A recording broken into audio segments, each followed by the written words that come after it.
Mazetta. Mervyn is responsible for global flexible work and culture, and she's a manager there with Schlumberger. Mervyn came back from a massive Nigerian family celebration not too recently, so you're looking great for being jet lagged. So Mervyn, tell us a little bit about yourself and again your views on this topic. A very good evening, everyone. It's a pleasure to be here. I'm incredibly thankful to WPC for the honor of inviting me to be seated with very distinguished leaders and young professionals like myself. I'm Mervyn Azeta, as she had, and I joined SLB 12 years today, so today is my anniversary. I'm very excited to have done 12 years with a company as great as SLB.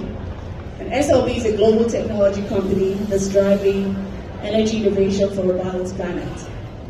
And so, what do I think about the energy transition? The energy transition means a number of things for me.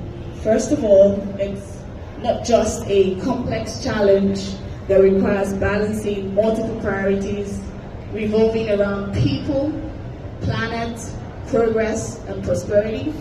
Because certainly we had some conversations around energy poverty. It's a real thing. So we need to think about it when we are addressing the problem of the energy trilemma.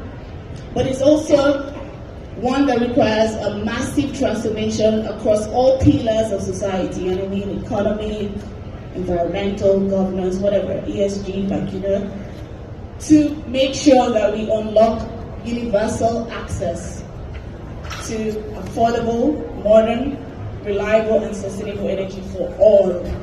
So we cannot afford to leave anyone behind. Secondly, it means that we have to take different approaches to addressing this trilemma. And for me, I think that what's important is that we take a holistic, interconnected, because a lot of these challenges are connected and intersectional, and take a system-wide approach to addressing the problems.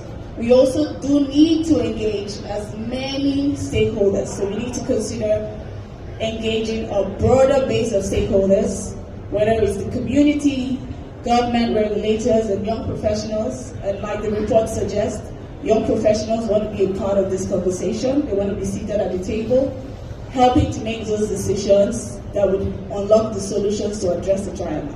So we need to engage all these people to be there. And one thing I would like to stress, in addition to what I've said, is that we cannot afford a cosmetic transition or a transition that has gaps. We want something that is truly inclusive, truly just, and orderly. That doesn't create chaos in the society, that does not cause problems for other people, like we've seen with what has happened in Europe and across the world, switching to some renewable source, and then, with the shortage of gas, then you're having to come back and unlock coal and then cause problems. We don't want such a transition. As the young generation, we want something that is sustainable, something that does not leave a negative impact on any sector or population within the world. Thank you. Thanks, Mervyn. So what I want to talk to you about